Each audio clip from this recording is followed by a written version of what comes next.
corona terus haru-hara. Berangkaho kita linggang hana tenang melampang beribu hana. Oleh karenanya pun begolang penting dapat payah tak ingat si panjang masa. Jadi berangkaho kita linggang hana tenang melampang beribu di hana. Berangkat dulu na berdekun bulu. Kaya pun kepegahan mutapi kaya padi yang sempurna. Jadi kaya han tapi kaya padi han sempurna. Urangnya dari Aceh sampai sampai Kuala Lumpur cukup luas lahan pertanian yang kali kubah lain datu tengok. Jadi urangnya kan diu garap, diu jadok, diu macam-macam. Maka kepegang urangnya kan dipacu oleh dinas pertanian yang bahwa diu semua dan dia titul lega. Lagi aku kadang-kadang menona rencana beda muole. Enggak, urangnya diu tetapi waktu kagalan dalam narik maja karena menyangkut dengan gudrundang narik maja. Yang mohon maaf betul. Yang madu-madu harus ikuti ke padua-padua yang kagak kebah lein dan daluan. Yang madu pancu dia. Karena na tuntun ni jika berah apabila pak tun nyantamu nyantru memusim tiku rupa gua baju.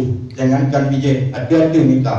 Oleh karenanya tanya kembali kepada pesan itu dalam sabuh narik maja berdua patokan. Kenang tidak kepegah demam jadi. Kenang sekurang demam rata. Kenang tujuh dia dalam umum. Kenang imam rata pula. Kenang roh di bapa padi rampak orang kenang sah. Mehana mupun kepah kenang padi sembong di kap di bana. Oleh karenanya dukun-dukun bagian masalah apa kenang yang mungkin urun-urun apalagi kita tak lebih mengerti. Kiban kenang tidak yang pergi minyak boleh 8 nama 8 6 lah 20 5 16 mungkin nak perkan di bapa nu yang harus pertimang lebih jumlah merodo. Jadi yang boleh dah coba perkan kenang tidak cuma bulan kenang sigurung cuma berada kenang 7 bijak dah omong kenang 5 berada pun dah kenang lero di bapa padi rampak au kenang sa mihana pun kubah kenang yo padi tinggal di kap di mana bukan lu pegah tapi yang merupakan lagi bapa pegang menu amanah daripada itu na dalam kanun al-arshi mungkin dialog kamu kali bukan nanti yang berdekat hanji kese tetap walaupun dipegang oleh dinas pertanian macam-macam tetap yang hanji kese.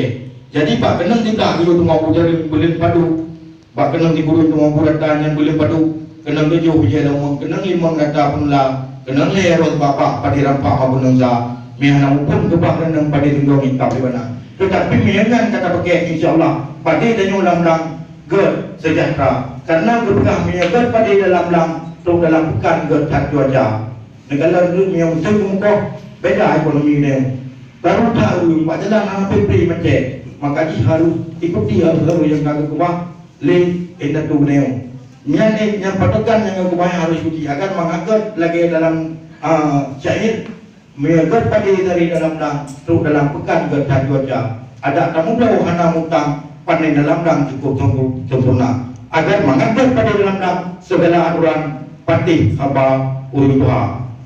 Jadi ada pek hukum pek puri ada tunggu hanya dakung hukum hanya daki kanun hanya lawan alsam hanya langgar mulhada tipakat tuha kaum mulhakum bumpu matihwanya mulhakan belum maturan mulhar sam di padangan jerima hukum Allah dalam sunnah firman hukum cara rusak kursi padan i apui angin danau asai limo puji nasi langkah rezeki pun mohon anak kurso yang sepiki lumput salah sila bergo yang pihak so yang adupi mumpat upaya yang anak lintah bukan upaya gajah dengan upaya uji mumpat betul danau yang anak salah bukan firman Allah dengan nabi-nabi wa billahi taufiq wal hidayah wassalamualaikum warahmatullahi wabarakatuh.